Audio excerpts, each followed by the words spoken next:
சாய் பக்தர்களுக்கு என் அன்பு வணக்கங்கள். ஓம் சாய்ராம். என் அன்பு குழந்தையே, வாழ்க்கையில் நீ சந்திக்கும் சூழ்நிலைகள் எதுவாகினும் மகிழ்ச்சியோ துன்பமோ அதை சமமாக பாதிக்கும் மனம் பக்குவமும் நீ இருந்தால் உன் மனதில் தேவையில்லாத கற்பனைகளும் துன்பங்களும் வராது. இதுவரை தோற்றத்தையும் நீ இழந்ததையும் அனுபவமாக எடுத்துக்கொள். நீ வாழ்வில் முன்னோக்கி செல்ல இது நிச்சயமாக உதவும்.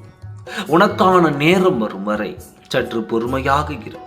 நீ ஒருமுறை யோசித்துப் பார், என்னிடம் நீ சரணடைந்த பிறகு உன் வாழ்க்கையில் எந்த ஒரு மாற்றமும் இல்லையே? நீ எந்த ஒரு மாற்றத்தையும் பார்க்கவில்லையா? எதை பற்றியும் யோசிக்காமல் பழைய நிலைமையிலேயே இருக்கிறாயா? இன்னும் எனக்கு சாயப்பா கை கொடுக்கவில்லை என்று யோசிக்கிறாய். என் வாழ்க்கை இப்படி மாறிவிட்டது என்று நீ ஒரு பொழுதும் கலங்க வேண்டாம்.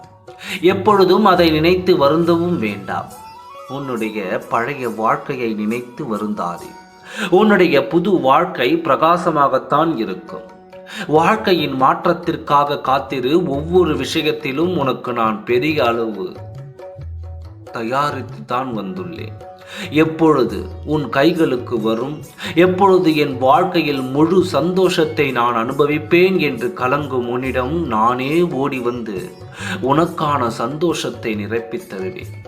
யார் இருக்கிறார்களோ இல்லையோ, நான் இருக்கிறேன் உனக்காக. கவலைப்படாதே, நல்லதே நடக்கும். ஓம் சாய்ராம்.